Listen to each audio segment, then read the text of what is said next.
Hey, you guys, and welcome to this week's episode of the Pantry Chat, Food for Thought. Today, I am here with a really special guest. I am super excited to be able to welcome Mary from Mary's Nest here onto the Pantry Chat. And we're going to be talking about I think it's a really important subject, especially for this year. And that is making the most out of what we have already in our kitchens or available to us.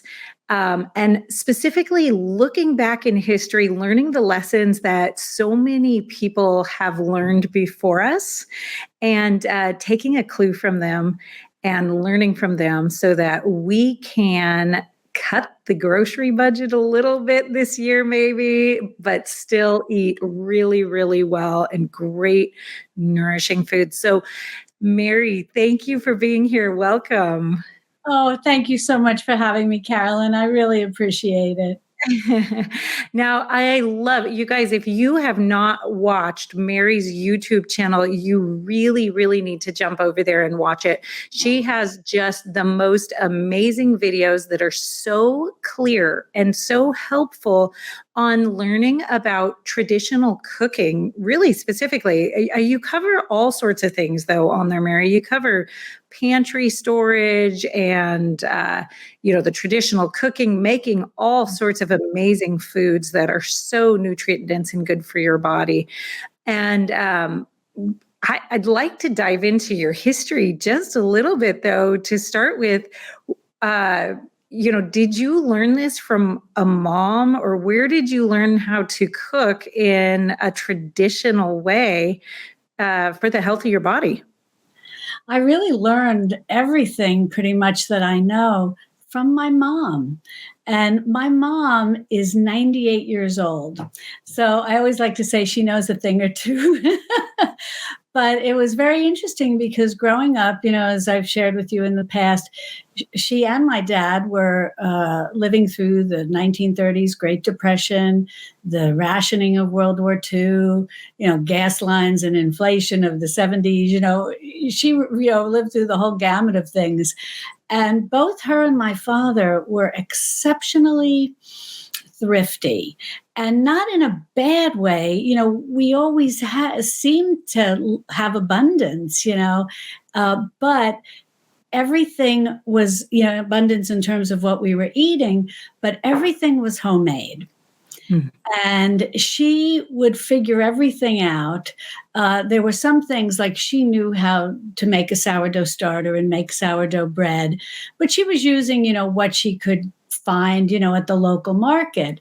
And she would have, some all-purpose flour, bread flour, and she'd have her starter. And then my father was very fond of rye bread. So he managed to search out, he worked in New York City. I'm from New York. And he searched out some source for rye flour. And then she said, okay, I'm going to figure out how to make rye bread, with my sourdough starter. And my mother is Italian, and sauerkraut was not something that was common to her. And my father is actually of Irish ancestry, but he worked in a deli where Mr. McGillicuddy, I kid you not, Mr. McGillicuddy would give him a big slice of liverwurst. And then he would go next door to the bakery where Mrs. Linda what he called her, Mrs. Linda ran the bakery. And she was German, and she would make rye bread, and she always had a barrel of sauerkraut.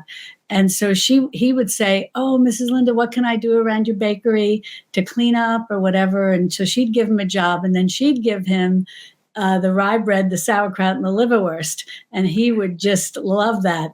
So even though my mother, being Italian, she knew about fermented vegetables because she would make, what they call a giardiniera. It's mm-hmm. like the cauliflower and the carrots. And so, we had things like that.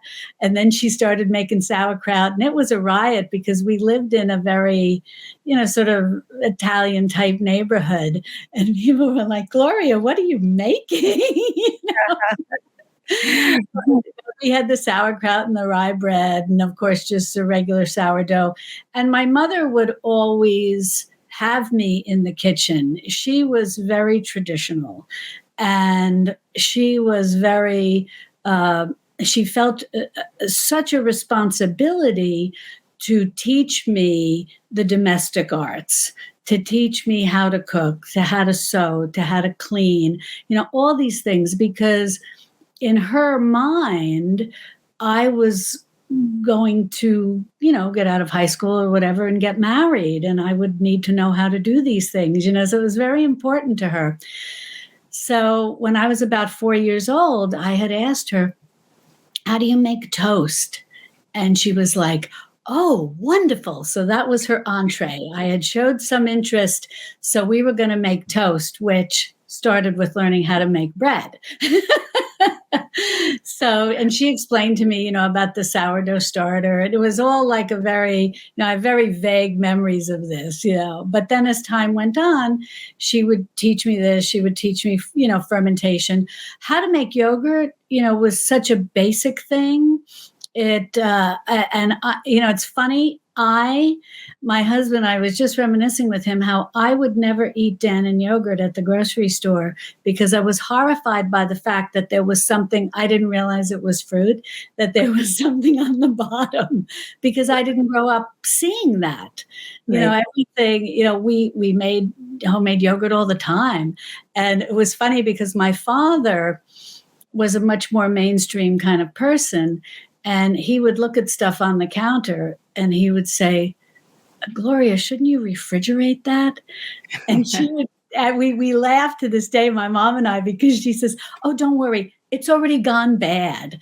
But it's like having gone bad was a good thing. It had soured. And we had a little farm up the street from us. We lived in the suburbs, basically, like what they would call like rural residential. There were houses, but people had like, say, 2-3 acres.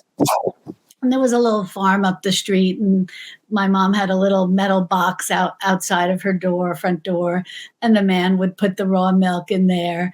And so this was very common, and this is what I grew up with, I will confess the concept of soaking and sprouting, that was newer to me when I started reading Nourishing Traditions.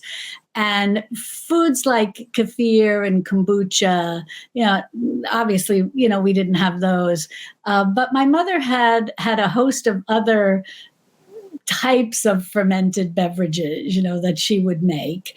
And so it was always everything. And this, I think, is being more ethnic than being American. And this is what my mother would tell me. She would say, Americans are very concerned about heart health. And not that that's a bad thing. And she said, when I was growing up, my mother, being Italian and although, living in the United States, was very concerned about digestion. And I think that digestion plays such a significant role when you talk about traditional foods, because the whole point is to be able to digest our food so that we can absorb the nutrients from it.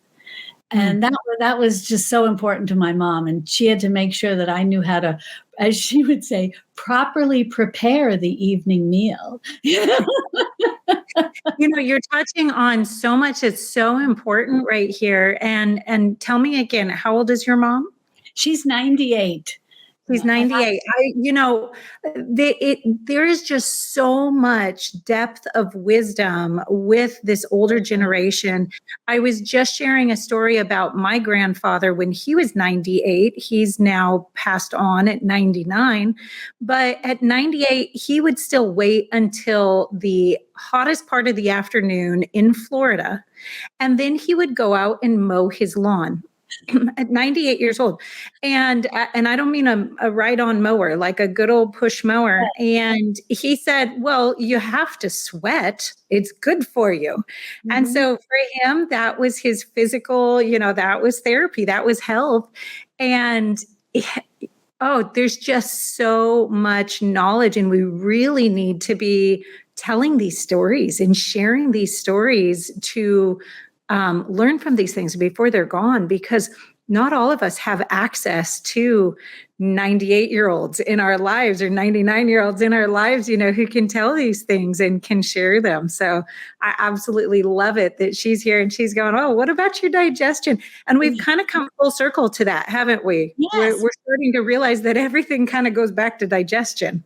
It does. They talk about the nerve that runs from the stomach to the brain, to the heart, everything, the good bacteria, I always say this word wrong, probiotics, these things are so important today.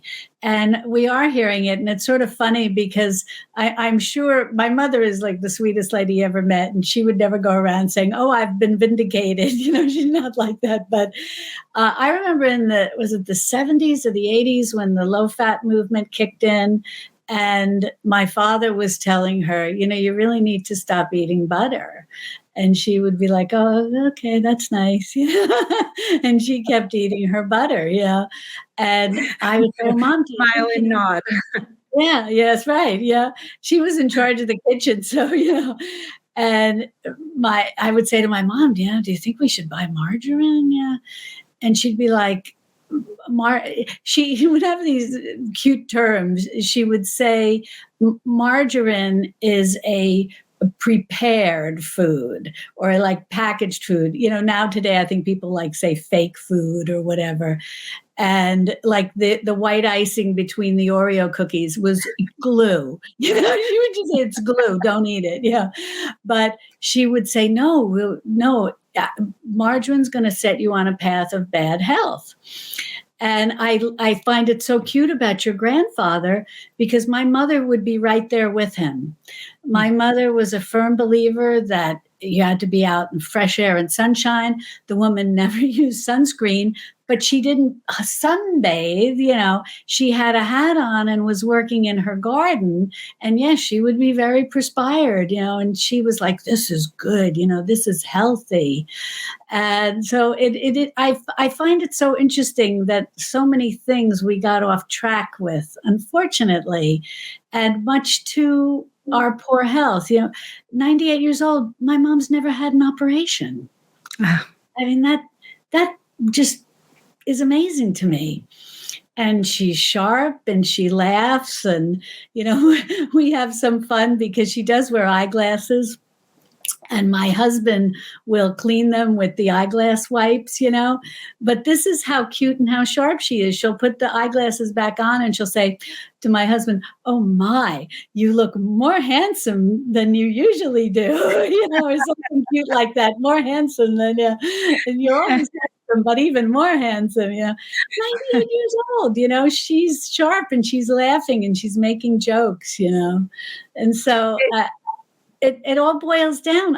Yes, there's the role of genetics and all of that. Definitely. Everybody in our family lives to be very old. But I think even if your genetics don't lean that way, you can help yourself by eating nutrient-dense foods. And it can be a challenge. I know that that's why I always tell people, do this slowly if you're new to implementing these types of foods into your diet. And unfortunately, sometimes you talk about budgets and whatnot. Some of these things have become very, very trendy and are a little more expensive. And so we've got to look for options. But the good news is I think there are a lot of options. There are a lot of nutrient-dense foods out there. We just need to be open to them and be willing to try them. But in the long run, I think it's going to, keep us out of the hospital. I will say, with everything that we went through in 2020, I managed to survive. And then in 2021, you're out and about, what can you do? And I caught the virus, but I have to tell you, my oxygen never went below 95. I never had to be hospitalized. I was taking my bone broth, taking my elderberry syrup. I had no medication, And after about a week, I was doing good, So I credit that. And I'm 65 years old. So, I'm in that category where you heard people passing away. It was scary. But again, I credit it to the fact that we have a nutrient-dense foods diet. Yeah, I think that's so important. That kind of gives you a foundation for everything, doesn't it? It But really. you're also touching on something else that I think is so key. And I'm going to go off on a little bit of a rabbit trail here and leave the food thing for just a moment, because I think it's so applicable to our time right now.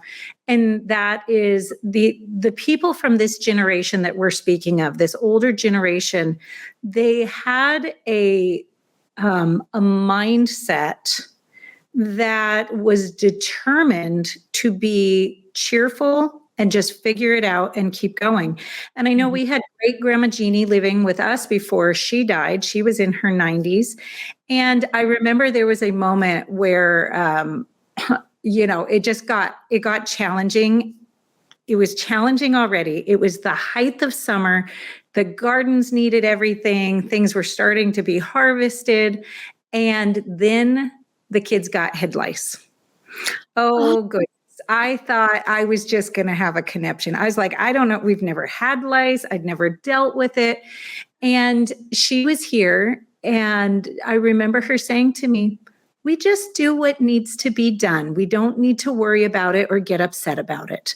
And it was such this just, look, this is where we're at. Don't get too alarmed about it. Just roll with it. It's going to be okay.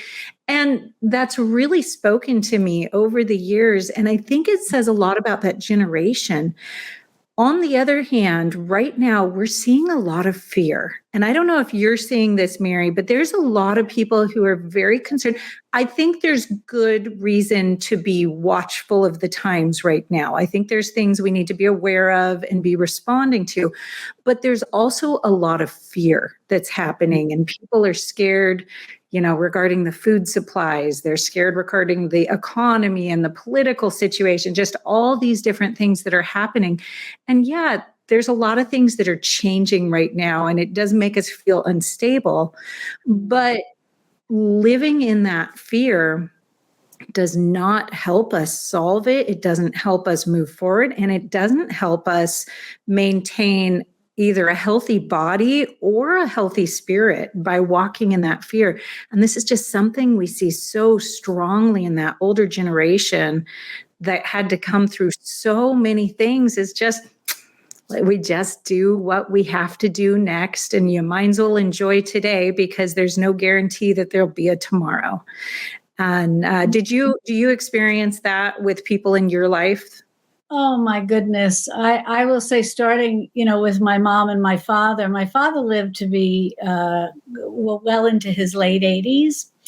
And it's cute. My mother was actually 6 years older than him. And so, but in any event, it's cute because she got married when I think she was about 30. So she was quite a trendsetter back in the day. But I think she probably would have liked to have gotten married earlier. But in any event, I think the good Lord was just having her wait till she met my dad. But yes, both of them were total optimists. And and it's rather amazing given how they grew up. And my father was so poor that they used to have to search out of garbage cans for food. And just bring them home and make the best of it. He was really poor. He lived in Jersey City. My mother was a little easier for her because she was in more of a suburban area of New York City, which was, again, that, this is the 1920s and the 1930s, rural residential. So there might be a little farm and then houses with little lots, like that. But my son had the best description of my parents. He said, Grandma and Grandpa not only see the glass, the expression, the glass is half full or the glass is half empty. He said, Grandma and Grandpa not only see the glass is half full, they see it as overflowing. And I thought, that's so true. And neither of them had easy lives. I mean, they had really hard times. My father was in the Korean War. He was wounded. He spent 2 years in a military hospital trying to recover, and coming from such poverty, and yet my parents worked so hard. my mother never sat down. My father had to go back to high school, and he was in his 20s, and then night school for college. And it's amazing to me, even up into her 80s, my mother was up and down all the time. And the energy level is just shocking to me. But something that my mother would always say, like when I was a teenager, it's interesting you're talking about people, worrying and feeling depressed. And it does seem very amplified today, but it was around, when we were young too. And I think especially you see it, amongst kids in high school and college, because the future seems so uncertain to them. And there's a lot of emotion and a lot of hormones and, all these things going on. And I remember something, just like your grandmother talking to you about the lice, I was going on to my mother about something. I don't even remember what it was. And I was going on and on and on, just some trouble, on and on and on and on. And my mother was always there to listen, always to help with problems. She'd help all the kids in the neighborhood. Everybody loved her. But I was just really going on. I was like spiraling down. You've heard that expression. And my mother looked at me and she sat me down and she said, my full name is Mary Louise. And she said, honey, Mary Louise, you go on and on and on. It's really not necessary, sweetheart. We just pick ourselves up. God's in his heaven. All's right with the world. We'll get through this. We got to work. Work is prayer. Let's work. Let's keep busy. Let's stop complaining. That was a light bulb moment for me, and I'm so grateful that our son was able to know my father too when he was alive, and still with knowing my mom, and really helping to always, because he's in that exact demographic of young people. He's 24, of young people worrying, like you said, all the different things, the economy, the political situation, whatever the case may be. And they hear all this stuff and they worry, but he's very optimistic. And he really got this, I think from my mom, just always saying, oh, everything's going to be, if it works out, just keep busy, just work. And I think that we've lost a little bit of that work ethic. My parents, they're Catholic, but they had, you hear the expression Puritan work ethic, the Yankee can do, their East Coasters, Yankee can do spirit, work, work, work, work, work. And that was the mindset. And they never seemed to fall into like a depression or really worried. They weren't going around with rose-colored glasses, but they were taking action to at least control what they could control and not worry so much about what they couldn't control. Yeah, that makes a lot of sense, because I think, the modern advice is to kind of, dig into those concerns, dig into that anxiety. Let's explore that. Let's think about it, maybe journal about it a little bit. And, you find yourself, if you do that, and I know I've had this struggle at different times of, not getting into necessarily a depression, but boy, if you get into a funk and you start just dwelling in that, you can stay there an awful long time feeling more and more sorry for yourself. But if you get up and you go, there's people a lot worse than I have it right now. What can I go do to help my family or help somebody else? And take your eyes off yourself for a few minutes. Wow, it just changes the scenario completely around. And then next thing you know, you're going, well, that wasn't such a big deal. Why was I so upset about that?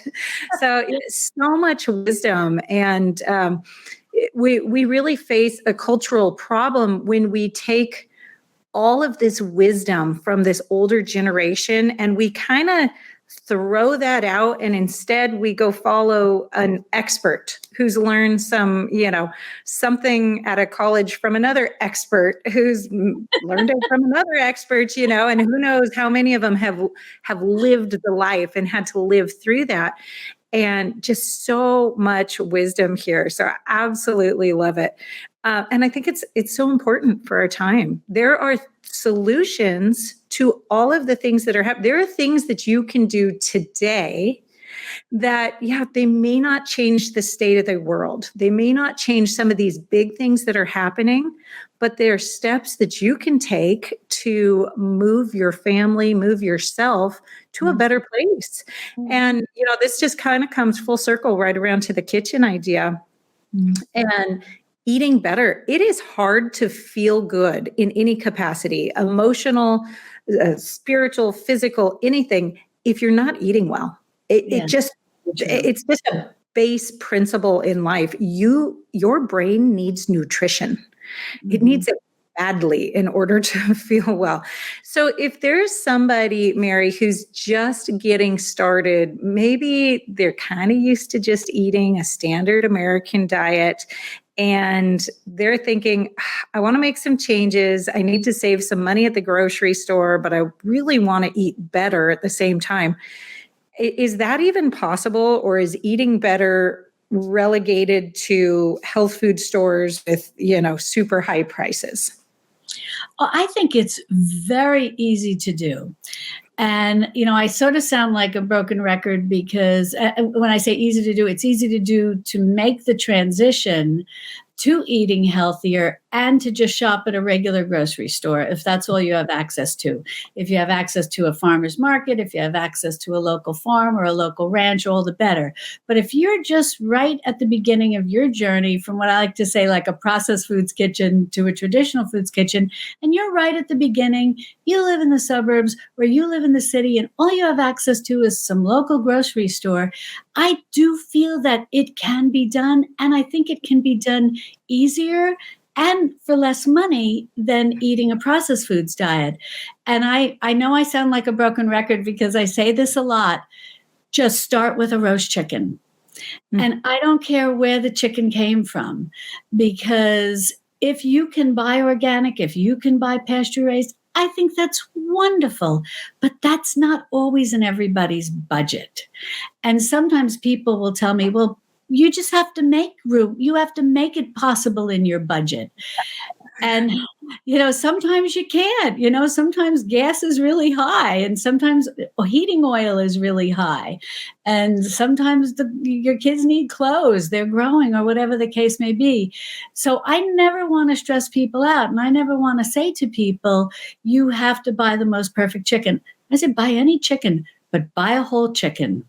And even if you can't handle looking at it, like with or touching it with your plain hands, get some disposable gloves, but just put that chicken into the oven, roast that chicken, and you can just throw some vegetables, cheap vegetables, carrots. They're usually pretty affordable. Onions, maybe you can get some potatoes and roast it all together in one pan. And now you're on your journey to a traditional foods kitchen because number one, the good news is most people like roast chicken. You're not trying to say, hey, kids, I got beef nuggets. Come on to, what do you call liver beef nuggets? Come to the table, liver mom, really? But I think everybody pretty much likes a roast chicken and it makes a wonderful aroma in your home.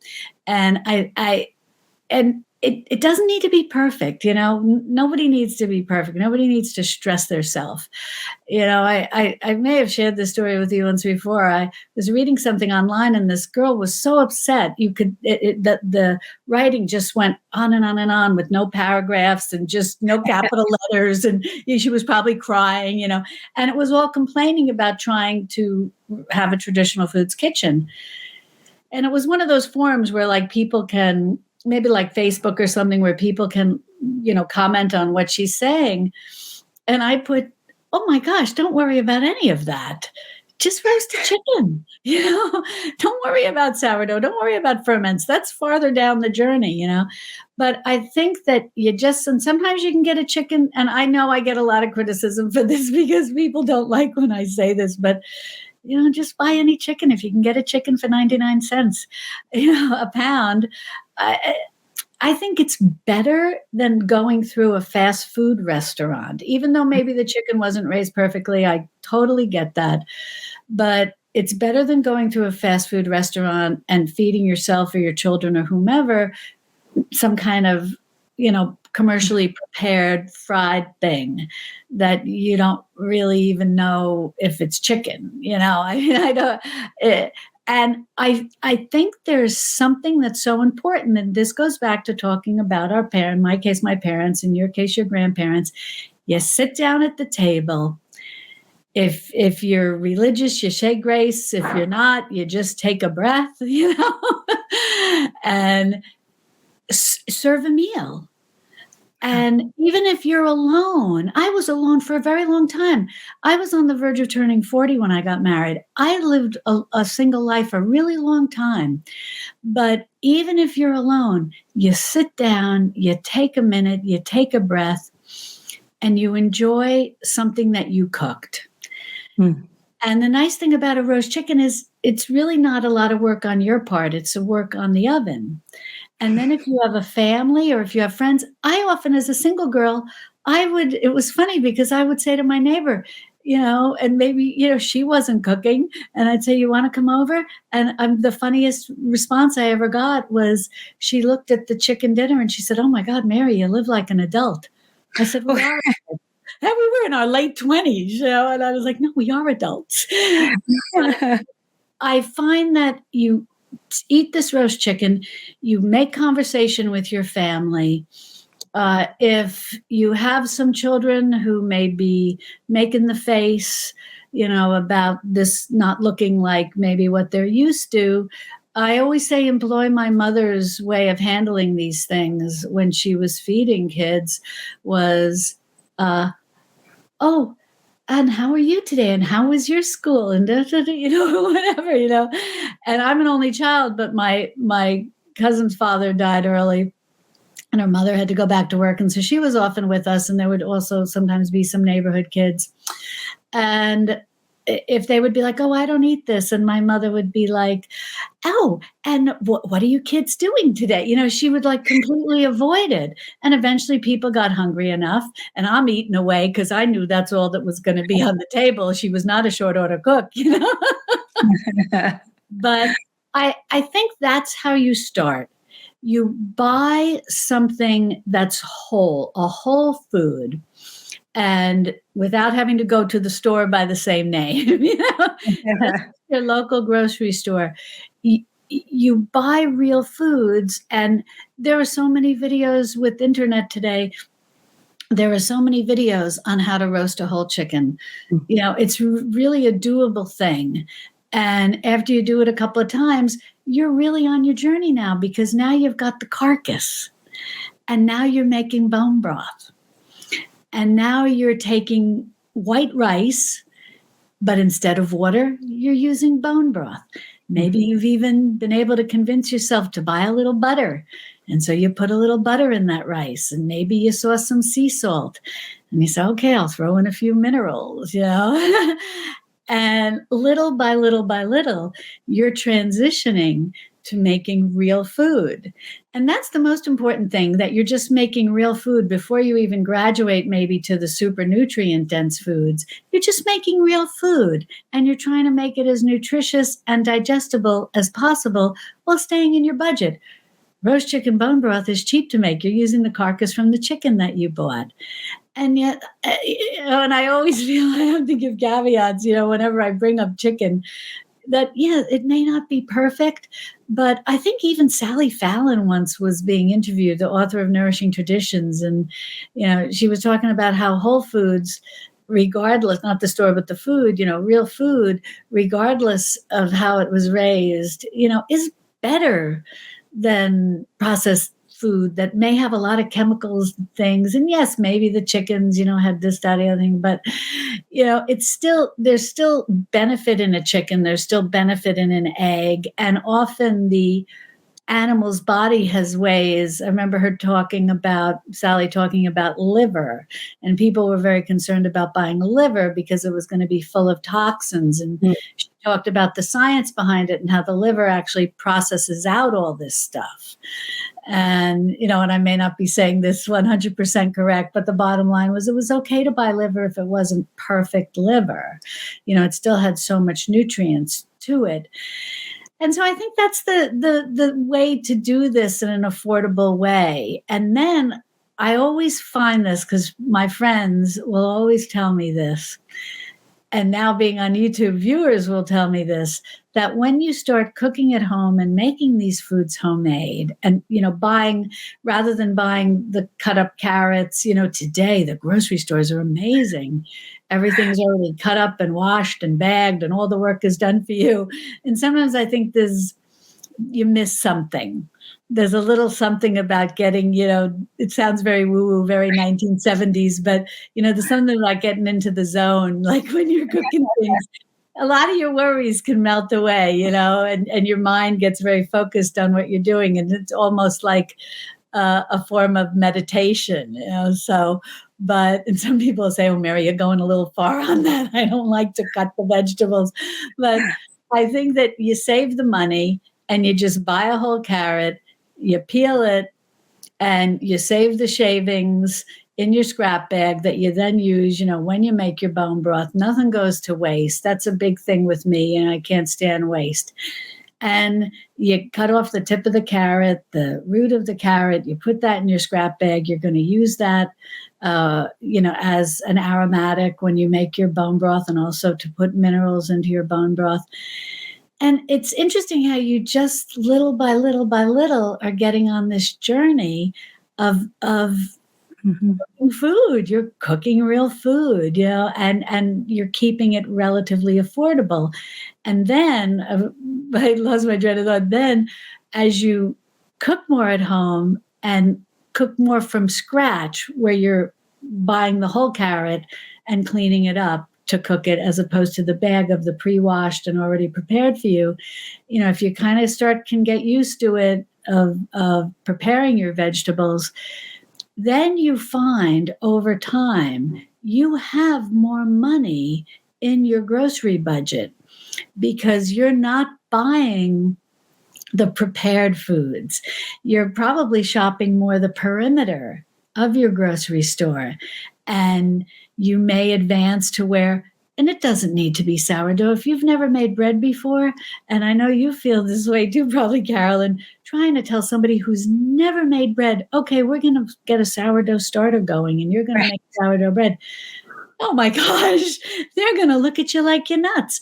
But you teach somebody how to make a very basic sandwich bread, it close to like a plastic sleeve sandwich bread, not exactly, it is homemade. I personally think it's a little better, but, some people will go, well, it's not exactly like a sandwich bread. And I'm going, it's close enough. It's better for you, even if it's white flour and packaged yeast, it still has less chemicals. I know my mother used to read the ingredients on the bread, and she used to look at me and she'd go, what the heck are dough conditioners? Why do we have to condition our dough? And then, like all the preservatives. And so, you make a little sandwich bread, you have a little roast chicken, or you learn how to make, some little dinner rolls, which are very easy to do. And little by little you say, oh, wow, I didn't need to buy that $1.99 bag of something, and I made it for 50 cents. So now I have another $1.49, and I'm going to move that into my grocery budget. Mm-hmm. And then after time passes, then you say, wow, I can buy that organic or pastured chicken. And then you get into it, I think it's you become a little bit of a zealot, when you get on this journey. I'm sure, I know I did, and then you're like, okay, who's raising chickens around where I live? Who's got fresh eggs? Okay. Oh, and being in Texas, I'm like, I know there's a rancher somewhere who's got bones. Well, what you're describing is so much our journey and our experience. And, honestly, still, if I would have to go to the grocery store, I would be hard pressed right now today to go get an organic chicken. They are expensive, and I have a lot of mouths to feed. That just does not multiply out in my favor. So you start with what you have access to. And I think in a lot of ways, we put up a lot of barriers for ourselves. I'll start when I can afford the organic chicken, right? Because we think that, there's that ideal. I like to say there's ideal and then there's practical. We want to know about ideal. We want to know what to aim for, but we need to operate in practical. And sometimes practical is not organic and pasture raised and all of the things we wish it was. Sometimes that's just ideal, and it's okay. It's all right to start right there and have that skill of cooking at home. I am completely in agreement with you. If you do nothing else, just by making it at home from ingredients that don't have ingredients, just a carrot and just an onion and just a chicken, that alone is going to start changing your health. You will see the changes over time, but it is also going to change your budget because you are going to save money by cooking that way. It is a complete lie that these packaged foods are cheaper, because they're not. They really aren't. If you multiply them out unit cost by what it takes you to have a meal that is filling and satisfying, it is not cheaper for you. In fact, a lot of times it is extremely expensive. One time I went into the grocery store thinking we're on such a budget. And, I thought, oh, well, I'll just grab a box of cheap Ritz crackers or something like that to give the kids a snack until we can get home. And I actually had the foresight to do the math for the unit price. And you know what? Fresh fruit was cheaper than the crackers. And I was blown away at that point. And I just said, it's just not worth it. It's not even worth it on the budget. So yeah, I love what you're saying. Start where you're at and learn the skill of just cooking, and it all snowballs. Your skill gets bigger. It starts increasing. Your budget gets bigger. And, your health gets better. And a lot of times it's actually very visible, especially if you're just coming out of a standard American diet.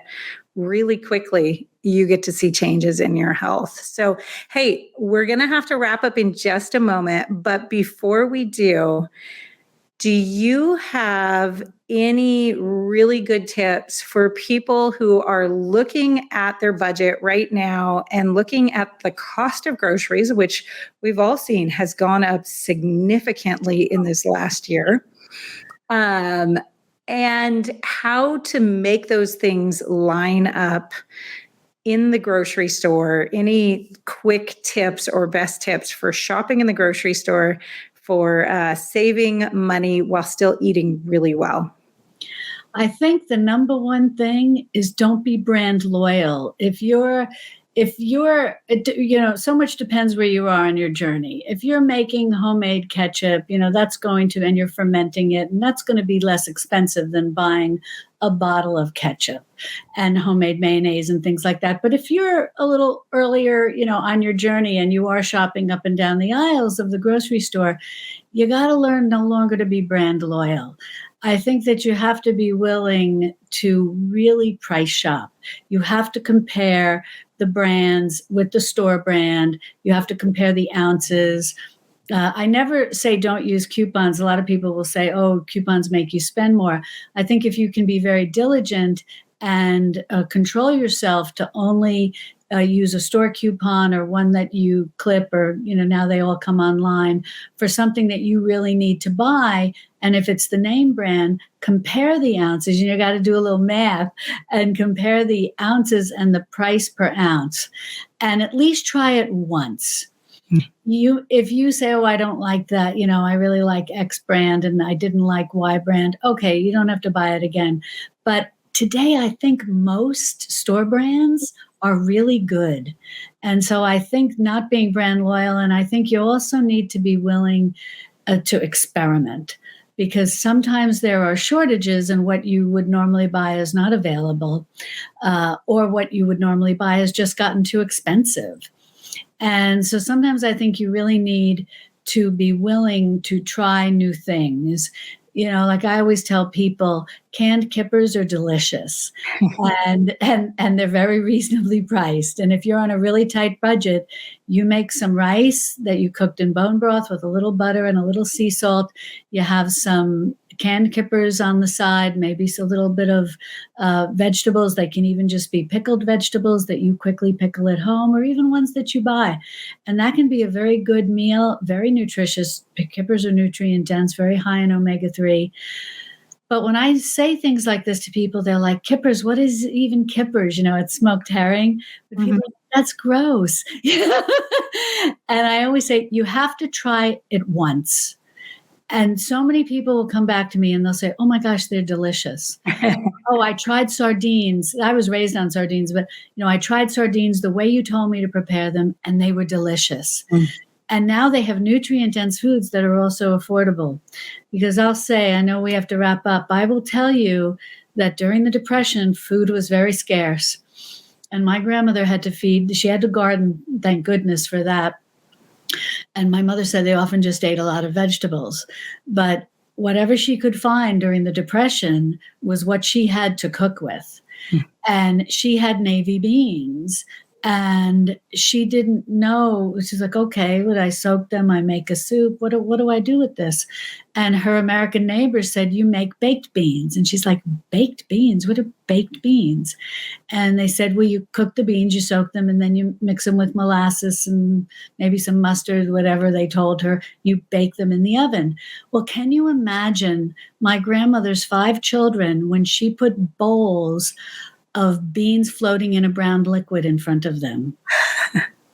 Okay.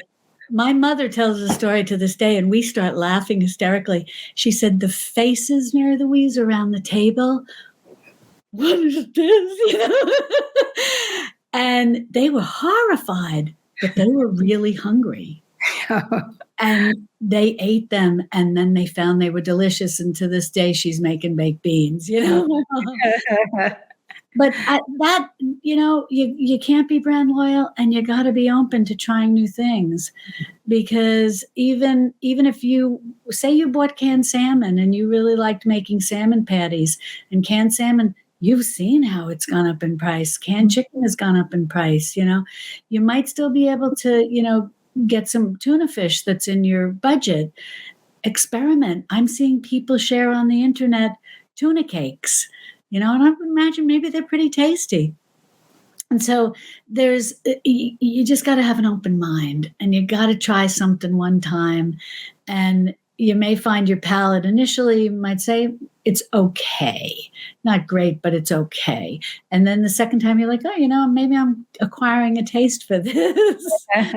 But I think those are the 2 most important things. And go easy on yourself.